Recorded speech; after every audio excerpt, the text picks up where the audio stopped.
할렐루야. 예배하는 저와 여러분 가운데 성령의 크신 은혜가 있기 원합니다. 이 시간도 주님의 은혜가 여러분 가운데 부어지고 주님을 만나는 그런 은혜가 있으시기를 예수 그리스도 이름으로 축원합니다. 우리가 용서와 또 화해의 기도를 할 때 흔히 사용하는 그런 말들이 있습니다. 하나님, 알고 지은 죄도 용서해 주시고 알지 못하고 지은 죄도 용서해 주시옵소서. 이렇게 우리가 하나님 앞에 기도할 때가 참 많이 있습니다. 그러나 우리가 지은 죄 중에서 모르고 지은 죄는 거의 없습니다. 마치 모르고 지은 죄인 것처럼 변명할 뿐입니다. 단지 우리는 들킨 죄가 있고 들키지 않는 죄가 있다라는 사실 또한 우리가 알아야 됩니다.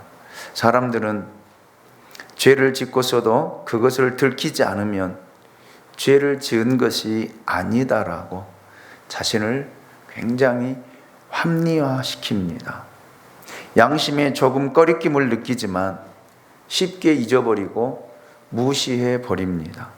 증거가 있고 들킨 것만 죄라고 생각하기 때문에 우리들은 굉장히 뻔뻔해질 때가 많이 있습니다. 하나님 앞에서도 마찬가지예요. 하나님이 우리의 죄를 아마 모르실 거야. 내가 마음속으로 품고 또 사람들이 보지 않는 곳에서 행동했는데 어떻게 알겠어? 라는 그러한 뻔뻔한 마음을 가지고 우리가 하나님 앞에 나와 있을 때도 참 많이 있습니다. 일반적으로 사람들은 어떻게 죄를 짓지 않을 수 있는가에는 관심이 전혀 없습니다. 어떻게 자신의 죄를 지키지 않느냐에 대해서 더 큰 관심을 가지고 있는 것 또한 사실입니다. 우리의 문화와 법도 죄를 짓지 않는데 관심이 있는 것이 아니라 들키지 않는데 우리의 모든 관심들이 쏠려져 있습니다. 그래서 사람들이 모르면 괜찮아요. 사람들이. 그래서 여러분 죄를 짓고 사람이 없는 곳으로 알지 못한 곳으로 다 갑니다. 그래서 거기서 이제 새롭게 시작해야지. 새롭게 마음을 가지고 새롭게 도전해 보아야지 라는 생각을 가지고 행동하는 그리스도인들이 참 많이 있습니다. 정말 거짓된 사람을 속이고 사람의 시선을 피하고 자기 자신을 합리화시켜서 또 다른 사람들과 새로운 관계를 가지며 새롭게 하려고 하는 사람들이 허다하다라. 그래서 교회만 옮기면 되는 줄 알아요. 사람들은 교회 다닌 사람들이 대부분 그런 생각을 해요. 교회만 옮기면 다른 교회 가면 다른 사람들과 다른 공동체에서 생활하면 된다라는 그런 안일한 생각을 가지고 있습니다. 그러나 죄를 지은 사람은 스스로에게는 합리화할 수 있고 사람의 눈은 속일 수 있어도 여러분 하나님은 속일 수가 없어요. 하나님의 눈은 속일 수가 없다라는 사실. 우리가 어디 가서 숨는들 하나님이 모르시겠습니까? 하나님이 찾지 않겠습니까?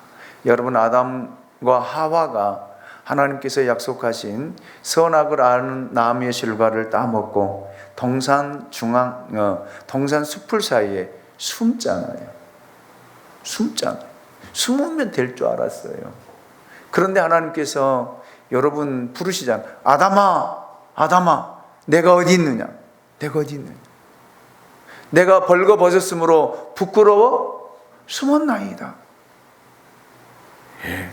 이것이 우리들의 모습이에요. 우리들의 모습. 그래서 참 진실된 그리스도인들을 찾아보기가 쉽지 않아요. 정말 정직한 그런 그리스도인들을 찾아보기가 쉽지 않습니다. 그러니 여러분 의인은 없나니 하나도 없는 거예요. 하나도 없어요. 왜?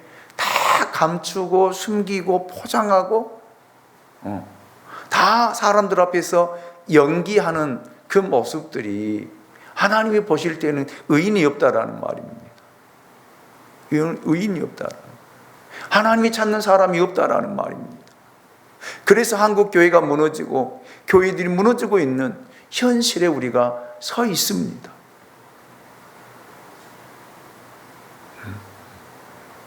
여러분, 죄는 바이러스와 비슷해서 바이러스가 몸을 병들게 하듯이 죄도 우리의 영혼을 병들게 하고 영혼을 젖먹습니다. 그리고 암세포처럼 우리의 영혼을 파멸로 몰아간다라는 말입니다. 죄는 세월이 지나간다고 해서 없어지거나 잊혀지거나 그 영향력이 악화되지 않습니다. 여러분, 여러 가지 죄 중에 특이한 죄 하나가 있습니다. 보통의 죄는 사람이 주체가 되어 사람에게 짓는 죄입니다. 이것은 보편적이고 일반화되어 있지요.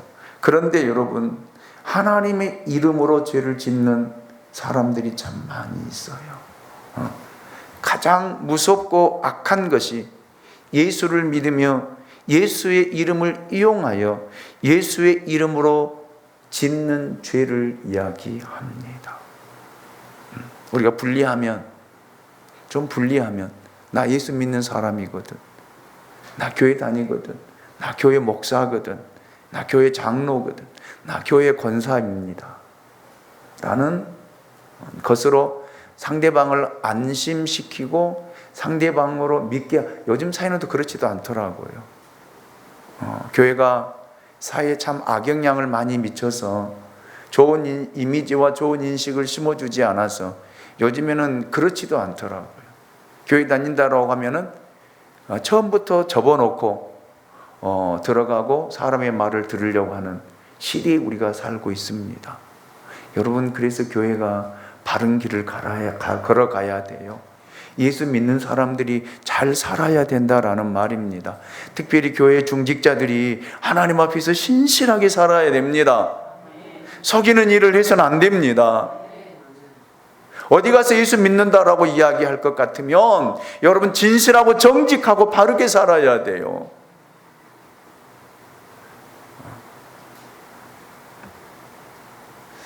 야곱에게는 여러 명의 아들들이 있었습니다. 그 아들들의 죄가 바로 이런 것이었습니다. 그들은 동생 디나가 가나안 땅에 놀러 갔다가 하몰의 아들 세겜에게 강간을 당하는 수치스러운 소식을 들에서 일하다가 듣게 되었습니다. 그들은 몹시 분노하며 복수하려는 마음을 품었습니다. 자기들의 사랑하는 여동생이 수치를 당했다는 말을 듣고 분노하고 복수심을 갖는 것은 아마 누구에게나 있을 수 있는 일이라고 생각을 합니다. 그래요. 여러분, 내 동생이, 내 누이가 이런 수치를 당했다라면 누구나 다 분노하게 되어 있고 죽이고 싶은 마음이 들 수 있습니다. 만약 우리 가정에서 이런 일이 일어났다라면 여러분, 멀뚱멀뚱 쳐다보고만 있겠습니까? 그렇지 않아요. 이런 감정을 가졌다는 것 자체가 잘못되었다는 이야기가 아닙니다. 분노하고 복수심에 불탈 수 있습니다. 그런데 문제는 야곱의 아들들은 복수극을 하는데 하나님의 이름으로 하나님의 말씀을 이용해 그것을 행했다는 데 있습니다. 이것이 바로 우리들이 범하기 쉬운 죄입니다. 교회가 저지르기 쉬운 죄입니다. 여러분, 그 속임수는 일단 결혼을 승낙하는 것으로 시작되어집니다. 그리고 그들은 조건 하나를 더 붙이지요. 결혼을 하고 싶다라면 세겜과 하몰의 일족이 뭐를 해야 된다? 할례를 받아야 된다 라는 조건입니다. 이것이 바로 결혼을 시키기 위한 순수한 조건이었다라면 얼마나 좋았을까요? 얼마나 좋겠습니까? 여러분, 창세기 17장 10절로 14절 말씀을 보면 하나님께서 아브라함에게 최초로 할례를 명하신 장면이 소개되어 있습니다. 할례는 남자 성기의 양피를 떼어내는 것, 베어내는 것을 말합니다. 이것은 하나님과 아브라함 사이의 언약이었습니다. 그런데 야곱의 아들들은 하나님의 말씀을 복수하는 데 이용했다라는 그런 말입니다. 말이 되는 소리입니까? 오늘 창세기 34장 14절 말씀을 우리 한번 보십시오. 같이 읽어보도록 하겠습니다. 시작. 야곱의 아들들이 그들에게 말하되 우리는 그리하지 못하겠노라. 할례 받지 아니한 사람에게 우리 누이를 줄 수 없노니 이는 우리의 수치가 됨이니라. 아멘. 하몰과 그의 아들 세겜은 야곱의 이 아들들의 제안을 굉장히 순수하게 받아들입니다. 믿었다라는 말입니다. 신뢰했다라는 말입니다. 자, 내 누이를 데려가려면 너희들이 이런 일은 해야 된다. 그렇잖아요. 우리가 옛날 연애하다 보면은 여자분이 교회를 다니고 남자가 교회를 안 다니면 교회 다니는 여인을 사귀고 싶을 때 여자들이 그렇게 교회 다니세요. 교회 다니세요. 제 아는 선배 목사님도 조직 폭력배에 있다가 그 교회 다니는 여인에게 꽂혀가지고 계속 쫓아다녔어. 몇 년을 쫓아다녔어. 그러니까 그 여인이 이야기를 합니다. 교회 다니세요. 교회 나오세요. 그러면 제가 만나 드릴게요. 그래서 그분이 교회를 다니기 시작했고, 그분이 세례를 받고, 그분이 예수를 진짜 만나고, 그래서 목사가 되어져서, 여러분 전라도에 있는 광주중앙교회 제2대 목사인 변한규 목사님이 그런 사모님이 굉장히 이뻤어요. 그 사모님이 결혼하고 그 교회 이루고 그러다가 스트레스 많이 받아서 암으로 돌아가시긴 했는데 여러분 정말 예뻤어요. 그러니까 그 여인을 자기 아내로 삼고 맞이하기 위해서 그 여인이 시키는 대로, 조직 폭력배도 여인 앞에는, 여자 앞에서는 순한 양이 되더라고요. 그 여자를 취하기 위해서, 그 여자를 얻기 위해서 정말 순한 양이 되어지고, 그리고 진짜 교회를 진지하게 다닌 거예요. 그리고 어느 순간에 그가 교회를 다니다가 하나님을 만나고, 그리고 자기가 잘못 살아왔던 그분의 그 일생의 일대기를 보면은 자기 인생이 정말 잘못되었다는 거예요. 조직폭력배, 다른 사람을 괴롭히고 다른 사람을 힘들게 하고 그런 생활 속에서 살다가 예수를 만나고 그 신학을 하고 회에 가서 유학까지 하고, 그리고 그 대형교회 제2대 담임 목사로 부임해서 은퇴할 때까지 목회하신 것을 보았습니다. 굉장히 파워도 있고 리더십도 있고 키는 조그만하지만 굉장히 강단 있게 그 대형 교회를 이끌어가는 모습도 또한 보았습니다.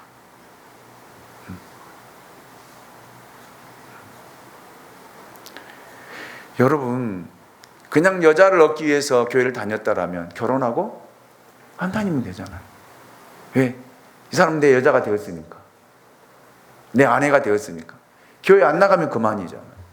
그런데 그가 그렇게 하면서 예수를 만난 거예요.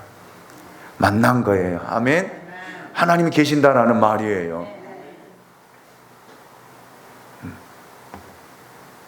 그런데 여러분, 야곱의 아들들이 여러분, 이 할례라고 하는 것, 하나님과 사람 사이에 세운 언약을 가지고 여러분 복수국에 사용하고 그 사람들을 속이는데 사용했다라는 말입니다. 자, 창세기 34장 18절 19절 말씀을 보십시오. 우리 같이 한번 읽어보도록 하겠습니다. 시작. 그들의 말을 하몰과 그의 아들 세겜이 좋게 여김으로 이 소년이 그 일 행하기를 지체하지 아니하였으니 그가 야곱의 딸을 사랑함이며 그는 그의 아버지 집에서 가장 존귀하였더라. 아멘. 하몰의 아들 세겜은 야곱의 딸을 강간했습니다. 하지만 그래도 이 남자에게는 굉장히 괜찮은 면이 있었습니다. 뭐예요? 끝까지 책임지려고 하는 그런 마음이 있었어요. 요즘 책임을 지는 남자가 잘 없어요. 없습니다. 어떤 일이 생기면 그냥 그것을 여자에게 떠넘기고 여자의 핑계대고 이 핑계 저 핑계대고 자기만 빠져나가려고 하는 그러한 굉장히 이기적인 사람들이 많이 살고 있는 시대에 우리가 살아가요. 그런데 여러분, 하몰의 아들 세겜은 그렇지 않았습니다. 책임지겠다는 거예요. 내가 데리고 살겠다라는 것입니다. 정말 방법은 나빴지만 굉장히 이 남자는 진실되게 이 디나를 사랑했습니다. 디나가 굉장히 예뻤던 것 같아요. 그렇기 때문에 야곱의 아들들에 대한 할례라는 제도를 적극적으로 받아들입니다. 받아들여요. 굉장히 순수한 남자예요. 그리고 오늘 말씀에서 저의 시선을 끌었던 말씀이 있었어요. 그의 아버지 집에서 가장 뭐했다? 존귀하였더라 그랬습니다. 자기 집에서 한마디로 말하면 인정받은 아들이었다라는 말입니다. 그리고 그 세겜 땅에 살고 있는 모든 사람들에게도 뭘 받았다는 거예요? 인정받았다라는 말이에요. 쉽지 않잖아요. 가정에서는 여러분 내 아들이기 때문에 내 자식이기 때문에 가장 존귀한 자, 사랑받는 자라고 이야기할 수 있지만 여러분 지역 사람들에게 그 동네 사람들에게 그 나라 사람들에게 인정받는다는 것이 결코 쉬운 일이 아니에요. 그런데 이 남자는 세겜은 그 지역에 있는 그 나라에 속해 있는 모든 사람들에게 신뢰를 받고 존경을 받고 인정을 받았다라는 말. 우리가 그 다음 절 보면 또 우리가 알 수 있어요. 알 수 있습니다. 그래서 여러분 하몰이라고 하는 자기 아버지가 이 아들의 말이라면 다 뭐 했어요? 인정하고 받아들였습니다. 그 정도로 신뢰를 받는 아들이었어요. 아들이었습니다. 자, 보실까요? 한 번 더. 34장 20절 21절 말씀 같이 봅니다. 시작. 하몰과 그의 아들 세겜이 그들의 성읍 문에 이르러 그들의 성읍 사람들에게 말하여 이르되 이 사람들은 우리와 친목하고 이 땅은 넓어 그들을 용납할 만하니 그들이 여기서 거주하며 매매하게 하고 우리가 그들의 딸들을 아내로 데려오고 우리 딸들도 그들에게 주자. 아멘. 한마디로 말하면 지금 기자회견을 하고 있습니다. 성문 앞에서 기자회견을 하고 있어요. 그 지역에 있는 사람들이 다 지나가는 그 한복판에서, 지금 우리나라로 말하면 광화문에서 여러분 모든 기자들을 불러놓고 기자회견을 하고 있어요. 그렇다면 여러분 그 백성들에게 신뢰를 받지 못하고 인정받지 못한다라면 그 백성들이 그 사람이 발표하는 내용을 듣고 신뢰하겠습니까? 믿어주겠냐고요. 내가 사랑하는 여자 하나를 얻기 위해서, 이 여자를 내 아내로 맡기 위해서 여러분 기자회견을 하고 모든 사람들에게 인정과 신뢰를 받을 만한 일이냐라는 거예요. 그런데 여러분 야곱의 아들들이 세겜과 하몰과 그 나라에 속해 있는 모든 부족에 속해 있는 남자들이 다 뭐를 받아야 된다는 거예요? 남자들이 다 할례를 받아야 된다는 거예요. 그렇기 때문에 백성들에게 뭐를 받지 못하면, 신뢰를 받지 못하면 백성들이 그 말에 따르겠느냐라는 말이에요. 느닷없이 여러분, 남자들의 성기에 있는 표피를 베고 그 일에 동의하고 그 일에 참여할 수 있겠느냐라는 말입니다. 우리가 이 말씀을 한번 깊게 묵상해 볼 필요가 있습니다. 이 정도로 이 사람들은 백성들에게 신뢰를 받고 부족들에게 신뢰를 받고 인정을 받을 만한 사람들이었다라고 하는 사실입니다. 그래서 그들을 설득하고 그들에게 이런 제안을 했던 것입니다. 이 땅은 넓다라는 거예요. 정말 땅이 넓기 때문에 이 사람들이 살 수 있는 땅을 우리가 허락해 주고, 그들이 땅을 매매하고 거기서 살 집을 짓고 자식을 낳고 살 수 있도록, 그래서 그들의 자녀들을 우리 아내로 맡고 또 우리 딸들을 그들에게 주고 사위로 맡고 며느리로 맡자라는 제안을 한 것입니다. 자, 34장 22절 23절 말씀을 보시면, 그러나 우리 중에 모든 남자가 그들이 할례를 받음같이 할례를 받아야 그 사람들이 우리와 함께 거주하여 한 민족이 되기를 허락할 것이라. 그러면 그들의 가축과 재산과 그들의 모든 짐승이 우리의 소유가 되지 않겠느냐. 다만 그들의 말대로 하자. 그러면 그들이 우리와 함께 거주하리라. 즉 이런 말이에요. 우리가 할례를 행하면 그 사람들이 가지고 있는 재산, 우리 땅에 들어와서 정착하고 살게 되어지면 그들의 재산이 다 우리나라 것이 되지 않겠느냐, 그 말이에요. 그래서 여러분, 우리가 그들의 말대로 좀 하자. 그런데 여러분, 그 부족들에게 인정받지 못했다라면 그들이 동의할 수 있을까요? 한번 생각해 보십시오. 동의할 수 있겠냐고요? 동의하지 못합니다. 왜요? 할례를 행하면 일주일간은 고통 속에서 살아야 됩니다.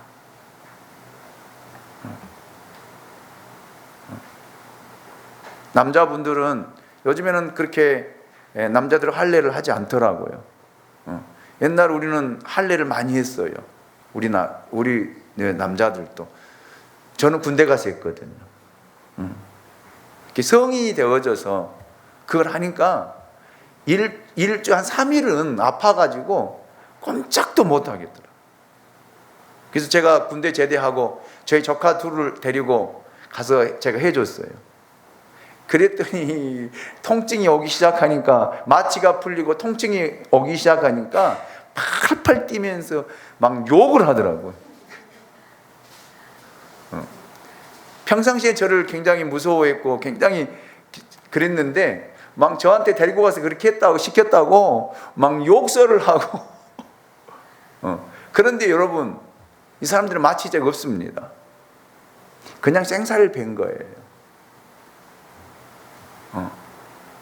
여러분, 우리가 손에 조금만 베어도, 살을 조금만 깊이 베어도 얼마나 그 손이 아리고 아픕니까?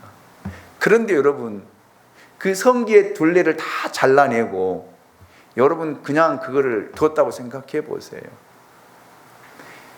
고대 사회에 있었던 이 할례에 대해서 어느 학자가 그렇게 했더라고요. 3일 동안은 꼼짝을 못하고 그 치료되기까지는 한 달이 걸린다고 하더라고요. 이야기하지 마시고 여기 들으세요. 여기 들으세요. 한 달을 치료해야 나을 수 있대요. 그렇게 고대사의 문헌에 기록되어 있는 것을 찾아보았습니다. 그런데 여러분, 디나를 얼마나 사랑했으면, 그 디나가 얼마나 어여뻤으면, 예뻤으면 여러분, 그 부족들에게 이런 제안을 하고 그 부족들이 이 세겜과 하몰의 이야기를 다 듣고 남자들이 다 할례를 행하잖아요. 할례를. 그런데 여러분, 이런 사람들을 다 죽이다니요.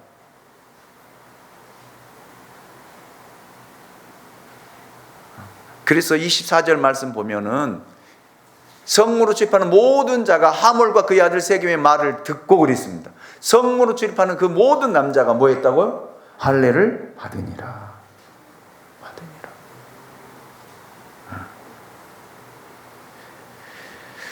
그런데 여러분, 여기에서 놀라운 비극이 일어나잖아요.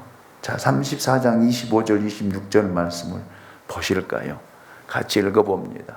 시작. 제3일에 아직 그들이 아파할 때에 야곱의 두 아들 디나의 오라버니 시몬과 레이가 각기 칼을 가지고 가서 몰래 그 성읍을 기습하여 그 모든 남자를 죽이고, 26절이요, 칼로 하몰과 그의 아들 세겜 죽이고 디나를 세겜과 집에서 데려오고.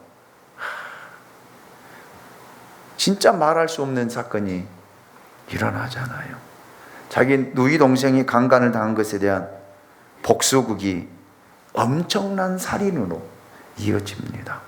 이것이 복수의 본질입니다. 여러분, 이들이 하나님의 이름을 이용해서 상대방을 완전히 믿게 하고 신뢰하게 해놓고, 여러분, 이런 행동을 할 수 있다니요. 이런 행동을 할 수 있다니요. 이게 말이 되는 소리입니까? 여러분들이 말씀을 읽고 어떤 마음속에 어떤 마음이 드세요? 그런데 여러분, 오늘날 많은 그리스도인들이 이런 삶을 살고 있다는 말입니다.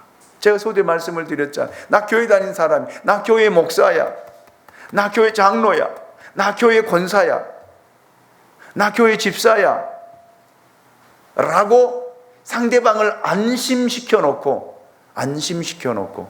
그 사람을 속이고 그 사람에게 악한 행동을 하는 이런 일들이 얼마나, 그래서 못 믿겠다는 거예요. 그래서 신뢰하지 못하겠다라는 것입니다. 그래서 교회를 안 다니겠다라는 거예요.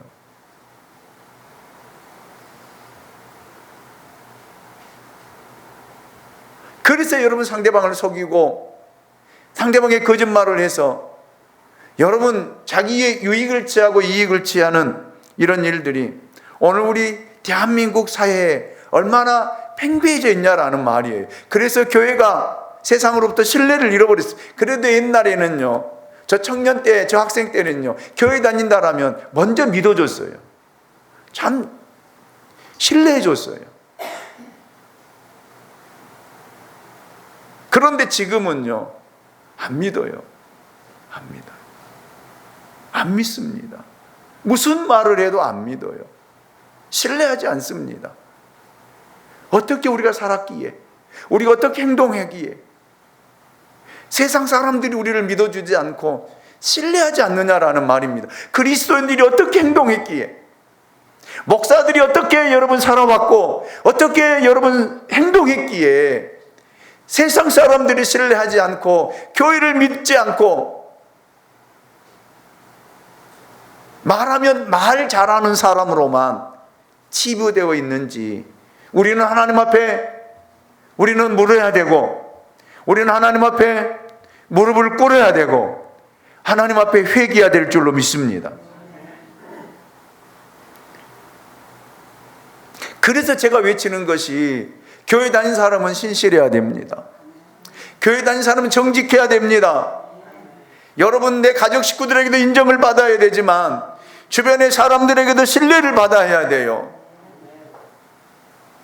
정말 저 사람은 믿을 만해, 신뢰할 만해, 정말 인정할 만해 라고 인정받을 수 있는 그런 삶을 살아야 돼요. 그래서 여러분, 시간 약속 잘 지키십시오. 저 부탁을 드립니다.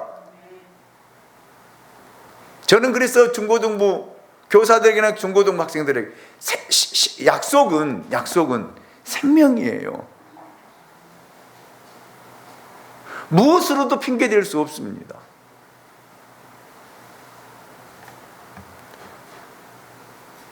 저도 목사님들과 약속하면 항상 먼저가 있어요. 10분, 20분 먼저가 있습니다.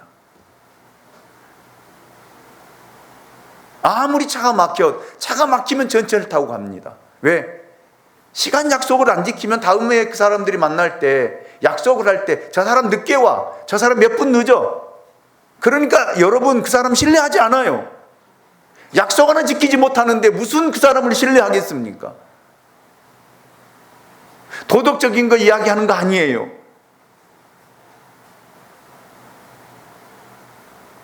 예배도 죄송합니다. 늦게 오신 분들에게 죄송한데 여러분 예배도 하나님과 약속이에요. 습관적으로 여러분 늦는 사람들은 꼭 늦어요. 그 사람을 신뢰하겠냐고요? 믿겠냐고요?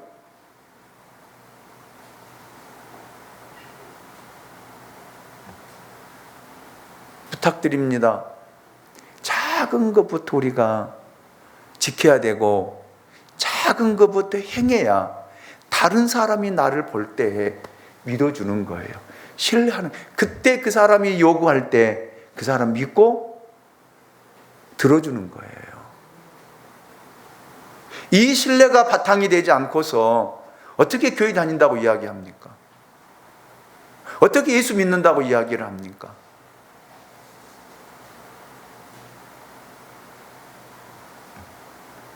여러분, 그래서 저는 철칙이 제 안에 있습니다.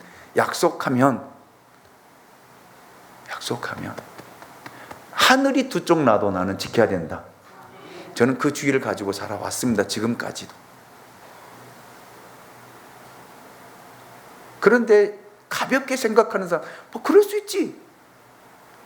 상황이 이런데, 환경이 이런데 그럴 수 있지. 아니에요. 아닙니다. 저는 아니라고 생각합니다. 지금까지도 저는 그렇게 살지 않았고 앞으로도 그렇게 살지 않을 것이고, 저는 어느 누구하고도 약속하면은 그 약속만큼은 하늘이 두 쪽이 나도 저는 지켜져야 된다.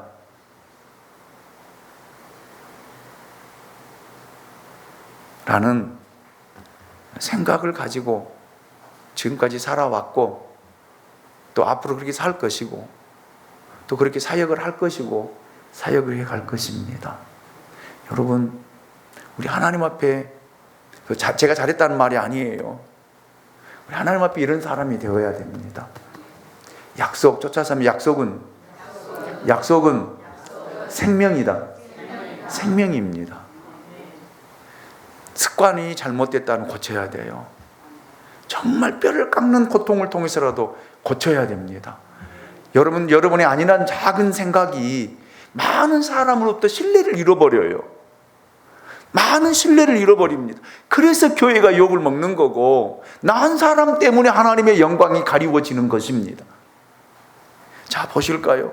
복수가 복수로 끝난 것이 아니잖아요. 기왕에 저지른 것에 하나를 더 저지른 복수격이 드러나고 있는 것을 보게 됩니다. 27절로 29절 말씀을 보면 야곱의 여러 아들들이 그 시체 있는 성읍으로 가서 뭐 했다고요? 노략질했다. 29절 말씀 보면은, 마지막 하반절에 보면은 29절 말씀을 띄워주세요. 예, 그들의 자녀와 그들의 아내를 뭐 했다? 사로잡고 집 속의 물건을 다 뭐 했다? 좋은 말로 노략질한 거지요. 나쁜 말로 하면 뭐예요? 훔친고 도둑질한 것입니다. 이것이 누가 한 거예요? 야곱의 아들들이 행한 것입니다. 누구를 이용해서요?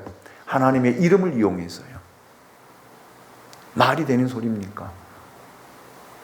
이 사람들이 하나님을 믿는 사람들입니다. 누이댕성을 욕복인 자를 죽인 것에 또 부족해서 여러분 도둑질하고 빼앗고 탈취하는 이런 일들을 서슴지 않고 행했다라는 말입니다. 이것이 복수국의 결과입니다. 그래서 레위기 19장 17절로 18절에 보면 하나님이 이렇게 친히 이스라엘 백성들에게, 오늘 예수를 믿는 우리들에게 이렇게 말씀하셨습니다. 너는 내 형제를 마음으로 뭐하지 말며 미워하지 말며 내 이웃을 반드시 뭐하라? 견책하라. 바르게 책망하고 바르게 가르치라는 말이거든요. 그러면 내가 그에 대하여 죄를 담당하지 아니하리라. 원수를 갚지 말며 동포를 원망하지 말며 내 이웃 사랑하기를 내 자신과 같이 사랑하라. 나는 여호와이니라. 아멘. 바울은 이 말씀을 인용해서 로마서 12장 17절을 통해서 우리에게 이렇게 권고하고 있습니다. 아무에게도 악을 악으로 갚지 말고 모든 사람 앞에서 선한 일을 뭐해라? 도모해라. 선한 일을 행하라는 거예요. 상대방이 악하다고 해서 악으로 갚지 말라라는 말입니다.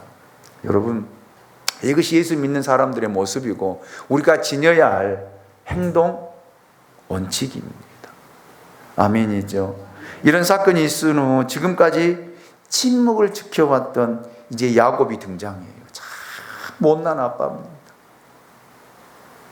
진짜 비겁한 남자예요. 자, 30절 31절 한번 읽어볼까요? 시작.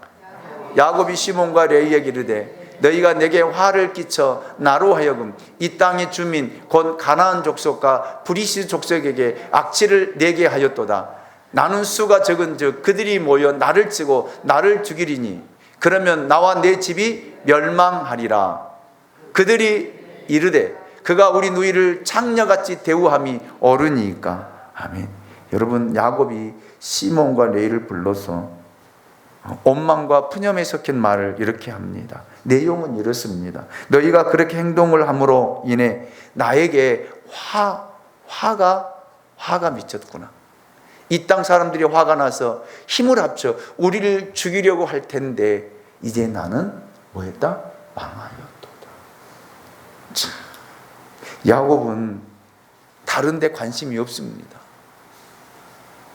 딸이 강간을 당하든 아들들이 살인을 저지르든 이 문제에 대해서는 언급하지 않아요. 오직 관심은 누구에게만? 자기에게만. 내가 죽게 되었다는 거.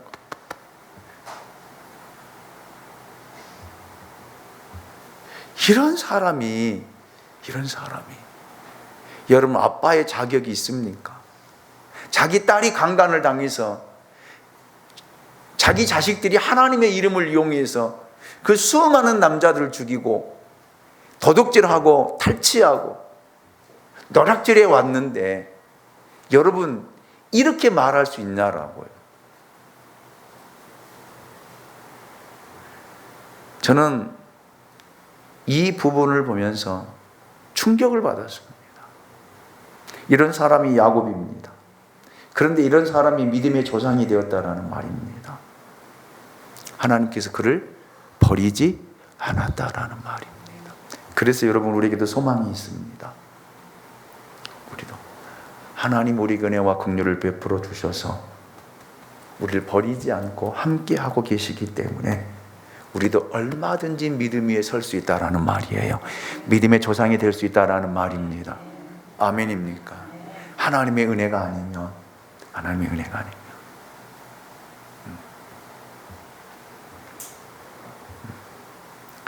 이런 이야기를 하자 야곱의 아들들이 항의하잖아요. 그들이 이르되 그가 우리 누이를 창녀같이 대우함이 옳습니까? 야곱에게는 할 말이 없습니다. 참 비겁한 남자요.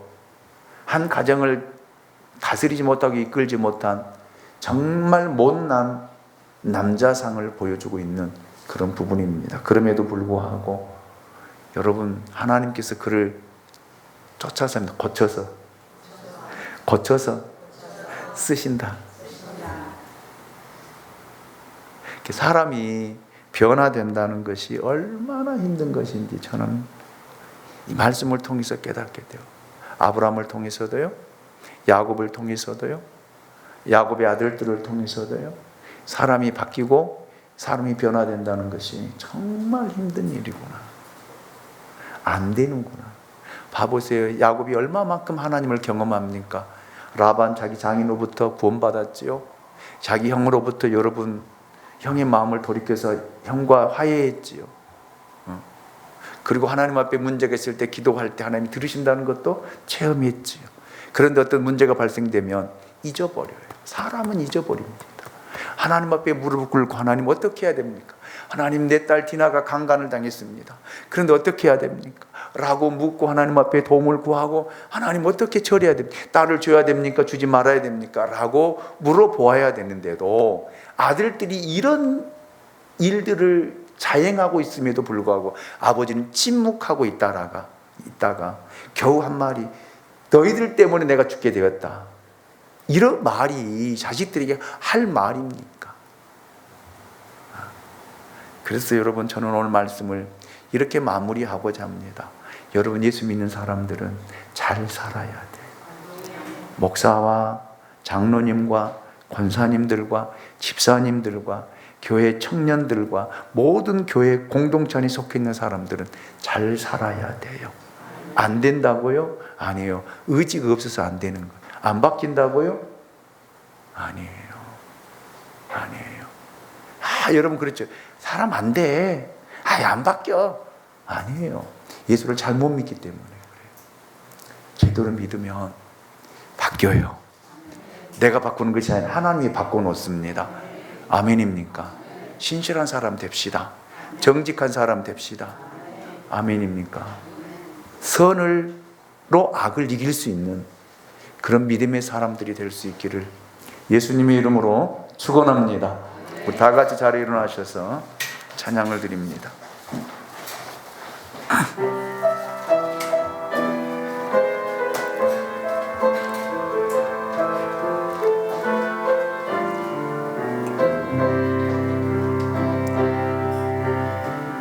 아주 먼 옛날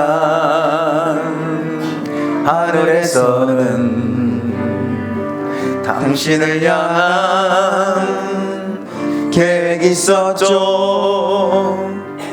하나님께서 바라보시며 좋았더라고 말씀하셨네. 이 세상 그 무엇보다 귀하게 나의 손으로 창조하였노라. 내가 너로 인하여 기뻐하노라. 내가 너를 사랑하노라.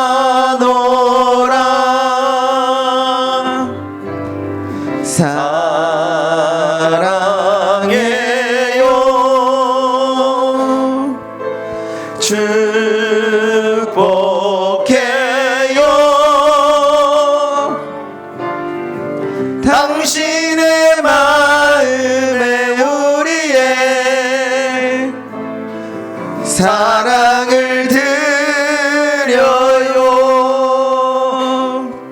마음에 손을 얹으시면 제가 잠깐 하나님 앞에 기도하겠습니다. 은혜로우신 하나님 아버지 감사합니다. 오늘 또 우리를 선택하시고 부르시고